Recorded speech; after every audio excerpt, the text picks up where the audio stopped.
कौमी असम्बली इजलास में पीपल्स पार्टी के नाल मंसूबे के खिलाफ करारदाद पर हिमायत हासिल करने में नाकाम। तहरीक इंसाफ और MQM ने इस करारदाद से मुकम्मल लाताल्लुकी का इजहार कर दिया। तफसील इस रिपोर्ट में। कैनाल मंसूबे के खिलाफ पीपल्स पार्टी ऐवान में तनहा, तहरीक इंसाफ और MQM के अरकान भी पीछे हट गए। पीपल्स पार्टी के रुकन असम्बली शबीर बजरानी की जानिब से पेश की गई करारदाद पर खुद पीपल्स पार्टी के कई अरकान ने पहले ही दस्तखत कर दिए थे। ताहम वजीर कानून आजम नज़ीर तारड़ ने करारदाद की मुखालफत करते हुए दो टोक मौक़िफ़ इख्तियार किया। कहा पीपल्स पार्टी को करारदाद वापस लेना होगी।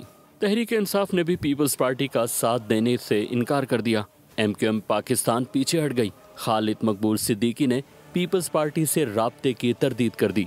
अपोजिशन की सबसे बड़ी जमात पीपल्स पार्टी की करारदाद को पार्लिमानी हिमायत ना मिलना जमात की सियासी हिकमत अमली पर कई सवालात खड़े कर रहा है। सब्सक्राइब करें और बेल दबाएं ताकि कोई खबर रह न जाए।